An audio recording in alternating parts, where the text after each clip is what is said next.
नमस्कार, स्वागत है आपका। आप देख रहे हैं हर खबर हरियाणा। मैं हूं आपके साथ अनाया शर्मा। शुरुआत करेंगे आज की अहम खबरों के साथ। सीएम मनोहर लाल ने शनिवार को देश के पूर्व उप प्रधानमंत्री और बीजेपी के वरिष्ठ नेता लालकृष्ण आडवाणी से नई दिल्ली में उनके आवास पर मुलाकात की। इस मौके पर सीएम ने आडवाणी को भारत रत्न दिए जाने पर बधाई दी। साथ ही हरियाणा में चलाई जा रही योजनाओं और कार्यों की जानकारी देते हुए 9 सालों की उपलब्धियों और आधारित पुस्तक भी उन्हें भेंट की। मुलाकात के बाद सीएम मनोहर लाल ने कहा कि लालकृष्ण आडवाणी हमेशा आगे बढ़ने का हौसला देते हैं।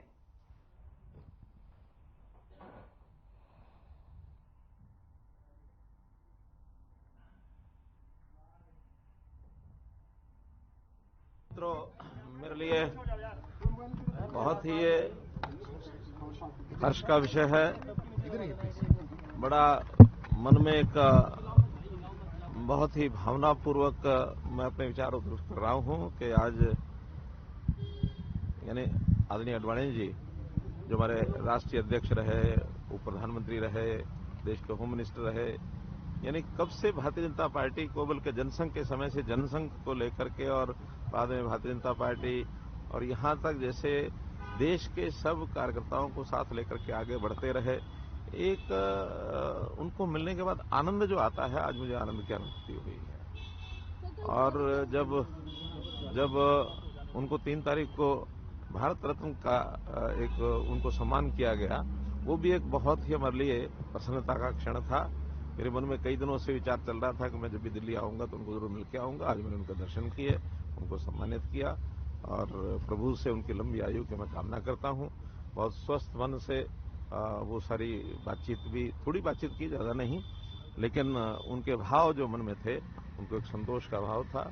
और जब हरियाणा के बारे में मैंने अपनी सारी बातें बताई, अभी हमने जो पुस्तक लॉन्च की, वो पुस्तक की प्रति मैंने भेंट की, तो कुल मिलाकर के उन्होंने संतोष जाहिर किया है। देश के बड़ी हस्तियों में जो आडवाणी जी के साथ साथ जैसे प्रधानमंत्री जी ने, हमारे राष्ट्रपति जी ने जिस प्रकार का विचार किया, उसमें से चाहे वो कर्पूरी ठाकुर जी हों, चाहे चौधरी चरण सिंह जी हों, नरसिम्हा राव जी हों, चाहे स्वामीनाथन जी हों, हर एक विभूति की अपनी विशेषताएं, उनको ध्यान में रखते हुए देश के प्रति उनका जो योगदान रहा है, ठीक पहचान की गई। और पहचान करने के बाद और उनको एक सम्मानित जो किया गया है, इसमें से एक बात तो स्पष्ट ध्यान में आती है कि ये सब चीजें किसी भी व्यक्ति के देश के प्रति जो योगदान होता है, उसको एक प्रकार से पहचान करके और उसको सम्मानित करने का विषय है। इसमें राजनीति से ऊपर उठ करके और ये निर्णय किए गए हैं। मैं इससे बहुत प्रसन्न हूं। मैं प्रधानमंत्री जी का भी, राष्ट्रपति जी का भी धन्यवाद करता हूं, ऐसी अच्छी हस्तियों को, ताकि नई आने वाली पीढ़ी को भी इससे प्रेरणा मिलती रहे कि देश में अच्छा काम करने से सम्मान जो है जरूर मिलता है। ये पहली बार हम देख रहे हैं कि एक ही वर्ष में, वर्ष भी क्या बल्कि एक महीने में 5 भारत रत्न ऐसी उपाधियां 5 ऐसे विशेष लोगों को दी गई है। तो इसके कारण से यहाँ की प्रतिभा, उसको सम्मानित किया गया, पहचाना गया है। तो ये बहुत अच्छा काम किया है। आगे भी इस प्रकार से लगातार चलता रहेगा तो देश की जो पीढ़ी, नई पीढ़ी है, उसको प्रेरणा मिलती रहेगी। प्रतिभाओं की जो खोज होती है, तो प्रतिभा खोज में जातियां नहीं देखी जाती हैं, उनके काम देखे जाते हैं। व्यक्ति कोई भी हो, किसी भी जाति का हो। इसलिए कभी भी मुझे नहीं लगता कि हमारे मोदी जी ने इस प्रकार के विचार के साथ कभी बंधे हों। उन्होंने कभी जाति पाति देखी नहीं है। कास्ट बेस्ड पॉलिटिक्स ये तो बिल्कुल ही देश में कभी स्थापित होनी नहीं चाहिए, बिल्कुल हानिकारक है।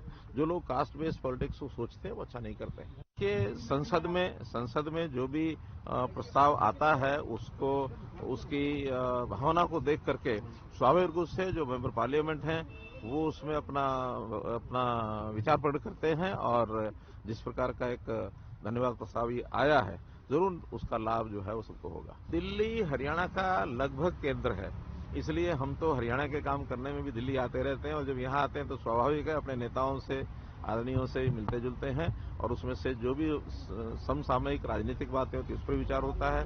और जो परिस्थितियां जिस प्रकार की हैं, खास करके अभी होम मिनिस्टर जी से मैं मिला हूं, तो कल हमने विचार में जो 13 तारीख को किसानों का एक दिल्ली कूच का जो एक प्रोग्राम बनाया है, उसमें शांति बनी रहे, उसकी व्यवस्थाएं ठीक रहें, इस प्रकार की सारी बातचीत उसमें की।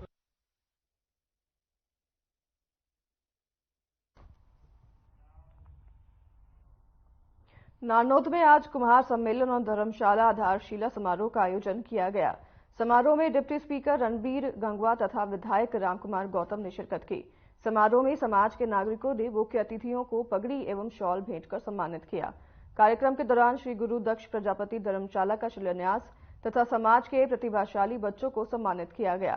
कार्यक्रम को संबोधित करते हुए डिप्टी स्पीकर रणबीर गंगवा ने कहा कि इस तरह के कार्यक्रम प्रतिभाओं के प्रोत्साहन में अहम भूमिका निभाते हैं। मैं इस स्टेज के माध्यम से आपको कहना चाहता हूं, कई बार पहले भी कह चुका हूं, आप नरेंद्र मोदी जी से मिलिए। रामचंद्र जांगड़ा को भी कई बार कहा मैंने, असली जो बैकवर्ड है इस देश में दो तरह के बैकवर्ड हैं, एक असली बैकवर्ड, एक नकली बैकवर्ड। असली जो हकदार हैं रिजर्वेशन के, उनको कुछ नहीं मिल रहा है। They are not getting even 1% job in central services. आप ये लड़ाई लड़िए, बीसी और बीसीबी दो वहां सेंटर में करवाइए, लड़ाई लड़िए। बहुत बड़ा काम है, छोटा काम नहीं है। अगर ये काम आप करेंगे तो लोग हमेशा मोदी जी को आपको याद करेंगे।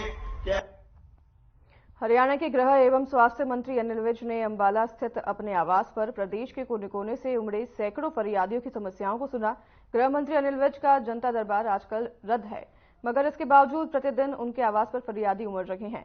विज ने जनता की सुनवाई करते हुए हत्या एवं अन्य मामलों की जांच के लिए 6 अलग अलग एसआईटी गठित करने के निर्देश दिए तथा कई मामलों में जांच सही तरीके से नहीं करने वाले आईओ जांच अधिकारी को भी बदलने के निर्देश दिए और वहीं कबूतरबाजी के भी कई मामलों की जांच उन्होंने एसआईटी को सौंपी।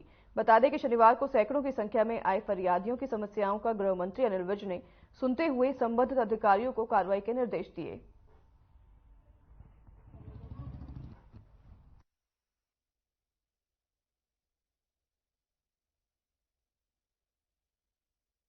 गृह मंत्री अनिल विज ने सभी की समस्याओं को सुना और सभी की समस्याओं के निराकरण के जल्द निर्देश उन्होंने दिए हैं और एसआईटी गठित करने के भी निर्देश दिए हैं। कई मामलों पर अनिल विज के आवास पर सुनवाई हुई है। आपको बता दें कि फरियादी कई संख्या में अनिल विज के आवास पर पहुंच रही हैं, जहां गृह मंत्री अनिल विज ने सभी की समस्याओं को सुना और उनकी समस्याओं के जल्द निराकरण के अधिकारियों को निर्देश भी दिए हैं।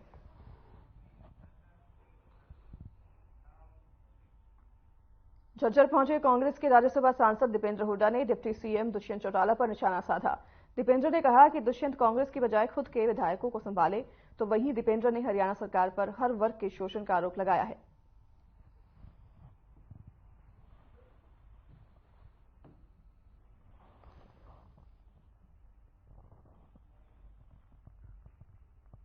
झज्जर विधानसभा की हमारी बूथ कमेटी के जो हमारे मेंबर्स हैं, उनकी एक यहाँ पर मीटिंग थी, कार्यकर्ता मीटिंग, और उसके बाद अभी लंच का कार्यक्रम है। तो सबसे इंटरेक्शन का प्रोग्राम है। मैं समझता हूँ कि आज जिस तरह का जोश और जिस तरह की भावना जिस तरह की भावना हमारे झज्जर विधानसभा के कार्यकर्ताओं में आज देखी गई।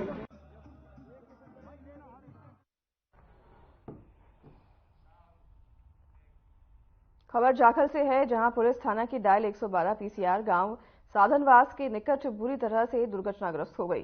गाड़ी में सवार पुलिसकर्मी को कोई नुकसान नहीं हुआ। पुलिस से मिली जानकारी के अनुसार ग्रामीण की कॉल पर हवलदार रिचपाल सिंह एक अन्य पुलिसकर्मी के साथ गांव सिधानी से आ रहे थे।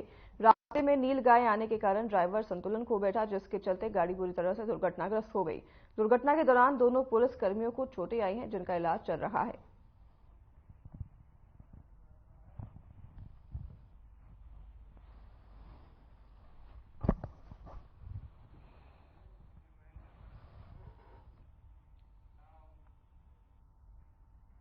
हरियाणा के महेंद्रगढ़ की सब्जी मंडी में अग्रिम फीस वसूली के विरोध में व्यापारी एवं आढ़ती अनिश्चितकालीन हड़ताल पर चले गए हैं।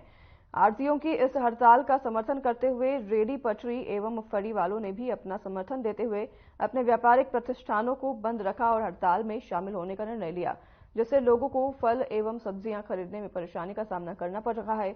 आपको बता दें कि शुक्रवार को महेंद्रगढ़ सब्जी मंडी के व्यापारियों ने शनिवार को हड़ताल पर जाने का निर्णय लिया था।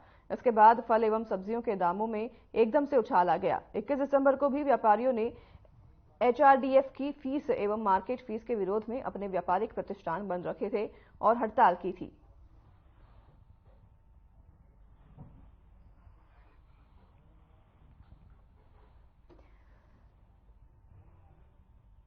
महेंद्रगढ़ से भी सभी व्यापारियों ने अनिश्चितकालीन हड़ताल की घोषणा कर दी है और अनिश्चितकालीन हड़ताल पर चले गए हैं। सब्जी मंडी के सभी व्यापारी अनिश्चितकालीन हड़ताल पर चले गए हैं।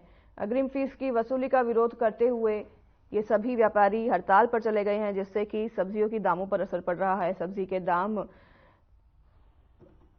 एकदम से बढ़ गए हैं और आपको बता दें कि सभी सब्जी मंडी के व्यापारी जो हैं सरकार के विरोध ये प्रदर्शन कर रहे हैं, हड़ताल पर चले गए हैं और निश्चितकालीन हड़ताल पर सभी आड़ती चले गए हैं और अग्रिम फीस वसूली मार्केट फीस के विरोध में उन्होंने ये हड़ताल की है और इसके चलते सब्जी मंडी बंद रही और इसी के चलते सब्जी के दाम भी बढ़ते दिखाई दिए हैं।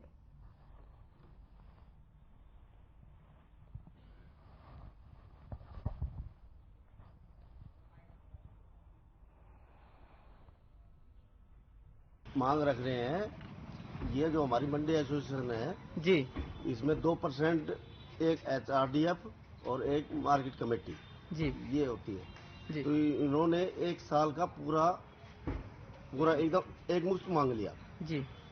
ऐसा होता है इसमें कि हम 6 महीने दुकान ना लगाए ना काम करें तो भी भरना पड़ेगा हमें। तो हम इसके विरोध में हम ये हड़ताल कर रहे हैं। 10% एक्स्ट्रा। क्या मांग रखते हैं आप सरकार से? हम मांग रखते हैं ये हुड्डा सरकार ने कोरोना में बंद कर दी थी फीस ये बिल्कुल। और सरकार ने जो ये काला कानून विरोध किया है ना, ये बहुत गलत किया है जी। और जो व्यापारियों के पहले तो काम था ही नहीं, अब पहले कोरोना के मारे हुए थे, अब ऐसी स्थिति होगी, अब ये कुछ कमाते हैं और इसके ऊपर और एक ऐसा कानून ला दिया, भाई फीस बढ़ा दी गई, इकट्ठी कर दी गई जी। कैसे इसके मतलब कि हम इस कानून मतलब जो प्रोसीजर है इनके खिलाफ हैं। जी जी बिल्कुल। और इसी विषय के ऊपर हड़ताल और न जाने कितने दिन रहेगी है, जब तक ये वापस न लिया जाए इतने हड़ताल संपूर्ण बंद रहेगी। क्या मांग करते हैं सरकार से? ये मांग ये करते हैं जी, ये जो फीस है ये हटाई जाए। सरकार ने जो ये काला कानून लगाया है जी, इसके विरोध में ये हड़ताल है। जी। एक मुश्त फीस ये एक हिटलरशाही है, तानाशाही है। जी। इसका विरोध में ये मंडी बंद है और तब तक बंद रहेगी जब तक इसको न वापिस लेंगे सरकार। तो क्या मांग करते हैं सरकार से? कितनी कुछ तो फीस है वो एक्स्ट्रा लगाई गई? वो फीस तो उन्होंने एक मुश्त भरी है साल की जी। ये कहते हैं कि आज ही भरो एक साल की पूरी फीस, जबकि हम जितना माल बेचते हैं उसकी डेली फीस भर देते हैं, हफ्ते में 10 दिन में भरते रहते हैं।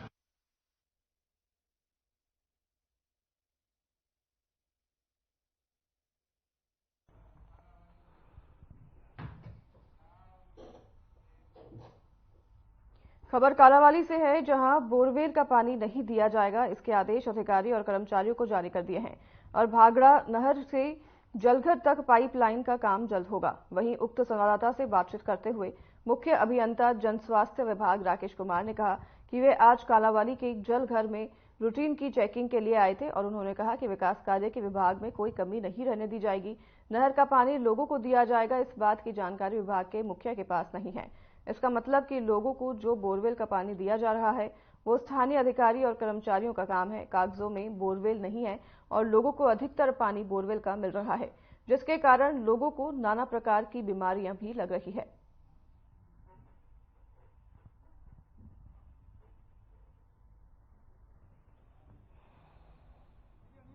विशेष रूटीन की विशेष नहीं है कुछ भी जी। मैं रूटीन में चेकिंग करने आया हूँ, कोई कमी वमी होगी तो इनसे बात करके ना उसको दूर करवाएंगे। नहीं, हम तो नहरी वाटर वर्क्स पे ही खड़े हुए हैं। यहाँ बोरवेल लगी है, उनका पानी ज्यादा मिलता है। मैं तो कह रहा हूँ कि बोरवेल ना यूज करें जी, कम से कम यदि कोई जरूरत पड़ती है इमरजेंसी में।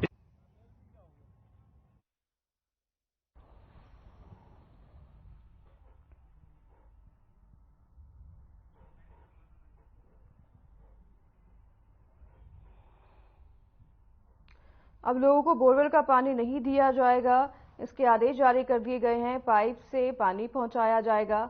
सभी अधिकारियों को इसके कड़े निर्देश दे दिए गए हैं। मुख्य अभियंता का इस पर बयान सामने आया है, जिसमें उन्होंने कहा कि किसी को भी अब बोरवेल का पानी नहीं दिया जाएगा।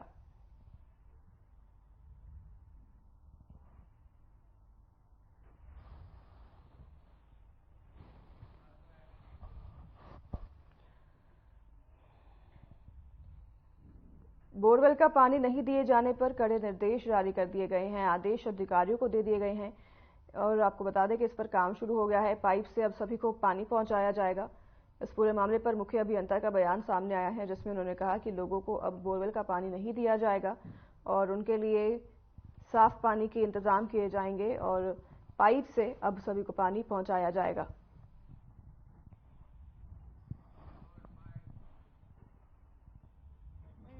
विशेष रूटीन की विशेष नहीं है कुछ भी जी। मैं रूटीन में चेकिंग करने आया हूँ। कोई कमी वमी होगी तो इनसे बात करके ना उसको दूर करवाएंगे। नहीं, हम तो नहरी वाटर वर्क्स पे ही खड़े हुए हैं। यहाँ बोरवेल लगी है, उनका पानी ज्यादा मिलता है। मैं तो कह रहा हूँ कि बोरवेल ना यूज करें जी। कम से कम यदि कोई जरूरत पड़ती है इमरजेंसी में।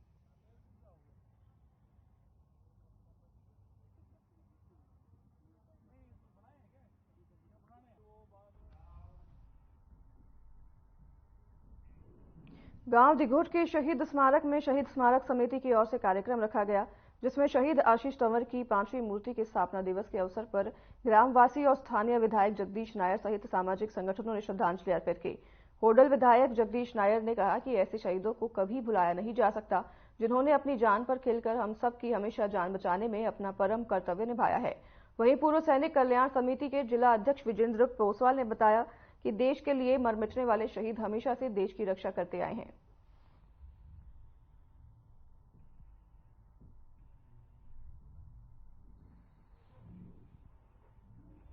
शहीद आशीष तंवर की स्मारक पर श्रद्धांजलि अर्पित की गई और जगदीश नायर ने भी शहीद को नमन किया। शहीद आशीष तंवर की जयंती पर उनको श्रद्धांजलि अर्पित की और कई अधिकारी इस दौरान मौजूद रहे। सभी ने उनको श्रद्धांजलि अर्पित की। जगदीश नायर ने भी इस दौरान उन्हें श्रद्धांजलि अर्पित की है।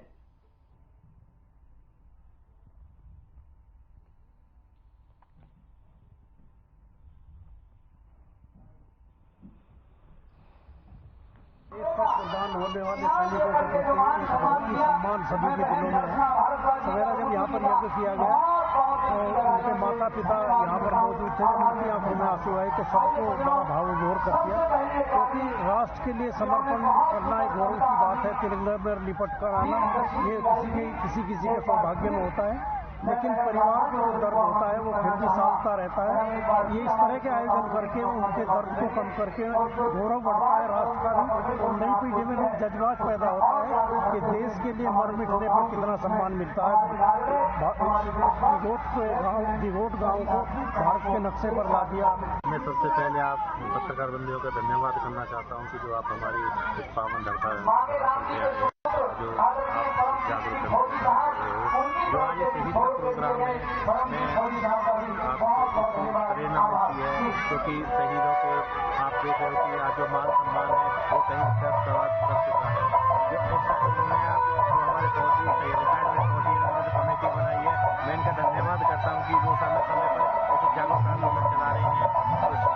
ऐसे कार्यक्रम को जिससे कि हमें शहीद थोड़ा सा आगे बढ़ चढ़ के झुककर सलाम करें उनको जिनके हिस्से में ये मुकाम आता है। धन्य है वो खून जो देश के काम आता है।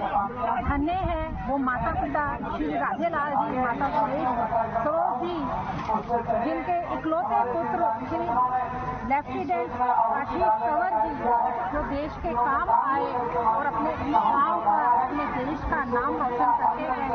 सदा ही हमारे दिलों में भाई आशीष जो है सदा जिंदा रहेंगे। बेशक से अपना जो है प्राण निछावर कर गए हैं, देह उन्होंने त्याग दिया, तो हमारे दिलों में सदा जिंदा रहेंगे। धन्यवाद। जय हिंद, जय भारत। आशीष तंवर 15 अप्रैल 1990 में पैदा हुए थे जबलपुर में, और केवी में फर्स्ट से और 12th तक एजुकेशन लेने के बाद उन्होंने कंप्यूटर साइंस में IIT कानपुर से आप शहीद आशीष तंवर के पिता हैं, क्या स्थिति थी जब आशीष तंवर शहीद हुआ था देश के लिए? हालत बहुत खराब थी क्योंकि हमारा अकेला बेटा और कोई दूसरा नहीं। आज उसकी याद में जो है बहुत बड़े गांव में, दिघोट गांव में बहुत बड़ा कार्यक्रम आयोजित किया जा रहा है। तमाम जितने पलवल के, आज वैसे तो ये परिवार पूरा ही सैनिक परिवार है। इस परिवार ने अपने बेटे को पढ़ा लिखा के और परिवार के मोटिवेशन से इस बच्चे ने पायलट होकर के अपना एयरफोर्स में कमीशन लिया था और अपने गांव का ही नहीं बल्कि देश का नाम रोशन किया है एक अपनी बलिदान देकर। आज वो खाली गांव दिघोट का बेटा नहीं रह गया है, आज वो पूरे देश का बेटा है और उसका नाम गोल्डन अक्षरों में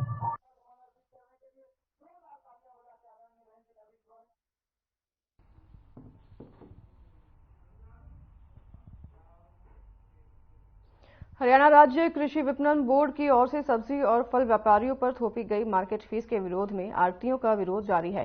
इस कड़ी में शनिवार को आढ़ती एसोसिएशन के आह्वान पर पूरे प्रदेश की मीडिया में हड़ताल रखी गई है, मंडियों में हड़ताल रखी गई है और इसी कड़ी में भिवानी में भी हड़ताल का असर देखा गया है। इस मौके पर मंडी प्रधानों का कहना है कि यदि सरकार ने थोपी गई मार्केट फीस वापस नहीं ली तो प्रदेश भर की मंडियों में अनिश्चितकालीन हड़ताल की जाएगी, जिसके बाद नागरिकों को होने वाली परेशानियों की जिम्मेदार सरकार होगी और उसकी वादा खिलाफी होगी। और यह बात हरियाणा आढ़ती संगठन सब्जी मंडी के प्रदेश उप प्रधान पुरुषोत्तम बुद्धिराजा ने कही है।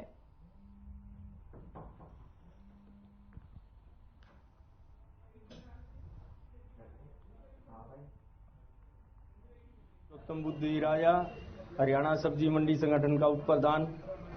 ये जो हमने अनिश्चितकालीन हड़ताल कर रखी है, हमें उम्मीद है सरकार की बातचीत से हमारा हल निकल आएगा और सरकार हमें राहत देती है तो हम हड़ताल खोल देंगे, नहीं तो हमारी अनिश्चितकाल हमारी ये हड़ताल एक मुश्ता टैक्स के विरोध में रखी गई है। सरकार ने जो हमने पहले साल टैक्स भरा है उस टैक्स को एक मुश्ता एडवांस लेने के लिए फरमान जारी किया था हमारे ऊपर, जो कि बिल्कुल गलत था। 47% टैक्स बढ़ा दिया गया और HRDF हमारे पे ऐसे ही रखा गया, जो आढ़तियों के बस में नहीं है। आढ़ती बेचारे पलायन करने पे मजबूर हो गए हैं।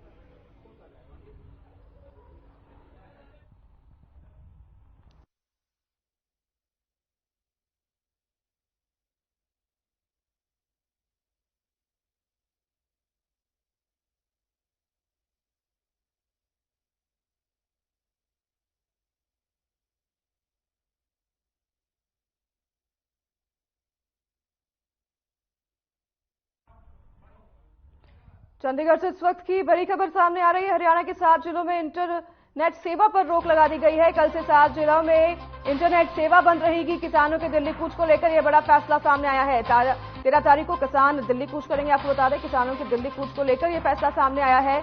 हरियाणा के 7 जिलों में इंटरनेट सेवा पर रोक लगा दी गई है। कल से 7 जिलों में इंटरनेट सेवा बंद रहेगी। चंडीगढ़ से इस वक्त की बड़ी खबर आपको बता रहे हैं।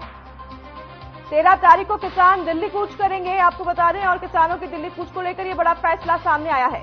हरियाणा के 7 जिलों में इंटरनेट सेवा पर रोक लगा दी गई है। कल से 7 जिलों में इंटरनेट सेवा बंद रहेगी। इस वक्त की बड़ी खबर आपको बता रहे हैं। हरियाणा के 7 जिलों में इंटरनेट सेवा पर रोक लगा दी गई है। आपको बता दें, किसान दिल्ली कूच करने वाले हैं 13 फरवरी को, जिसको लेकर यह फैसला सामने आया है। हरियाणा के 7 जिलों में इंटरनेट सेवा पर रोक लगा दी गई है। 7 जिलों में इंटरनेट सेवा बंद रहेगी।